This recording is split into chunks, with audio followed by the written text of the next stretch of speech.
Yeah, it's definitely a dream come true.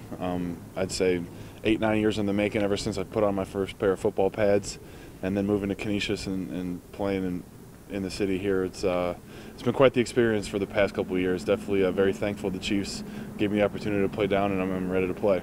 What did they describe the phone call you got from Sure. the Chiefs and what they said? Sure. So yesterday was a pretty long day. The fourth round started at noon. My phone really didn't start ringing until about 6:30. So watching the draft all day kind of went by slow. I had to take a couple walks, play some basketball with the guys, just get my mind off of things. But they talked to mostly my agent. They went through him for everything. So he was the one kind of getting back to me, letting them know what they were saying. And initially at the end, we just kind of went with the Chiefs. We thought it was the best offer. It was one of our favorite teams going into the draft. We thought the roster looks good for myself, and ended up making the decision to go to Kansas City. I mean, it's all of that is a label, just like stars as a high school player.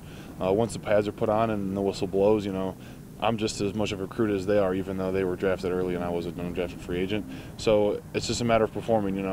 This is the most competitive league in the world as far as the game of football goes, and if you don't come in and day out competing for a job, you're going to get fired. And so I'm ready to go, and I'm ready for the challenge, and I'll be excited to put on that orange and yellow helmet. How did Canisius, prepare you for this career to go to Bowling Green and now can play the NFL? Sure. So definitely going from Canada to Buffalo, the level of play was much higher. Coach Robbins and the staff here at Canisius definitely prepared me mentally and physically, just with the amount of conditioning and how tough our schedule is, with a lot of teams in New York not wanting to play us, playing teams in PA or Ohio. So I think playing the high caliber of opponents that we played helped me get to Bowling Green, and just kind of get me ready for the level of play that we were going to get to. I mean, no matter what level of high school football you play, when you get to college, it's a different animal.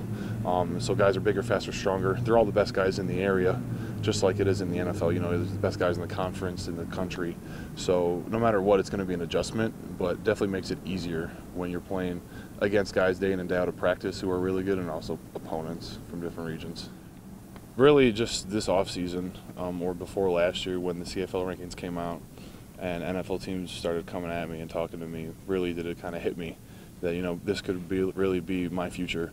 And so it kind of just refocuses your mind and lets you know that if you don't work hard enough, it's not going to happen, because there's so few of us that have the opportunity to play at the next level that, if you get the chance, don't screw it up, and I'm looking forward to it. When did you buy the hat? I actually didn't buy it. So when we were going through the negotiations of the contracts, there was the two teams we were talking to, and so the uncle of the family that I lived with when I was in Buffalo, we were at the draft party, he left and found a sporting goods store a mile away, and he was going to buy all the Kansas City Chiefs hats and all the Steelers hats, because those were the last two teams we were talking to. And then when he got word that it was Kansas City that we signed with, he just bought all of them. There was 7 or 8 of them. So we showed up as we were celebrating, and it just threw me a hat, and I was like, holy jeez, I didn't know you had these, and he came out of nowhere, so it was pretty cool. So we had the Chiefs hats flying around last night, and it was a good celebration. It was good. It was nice to be with friends and family.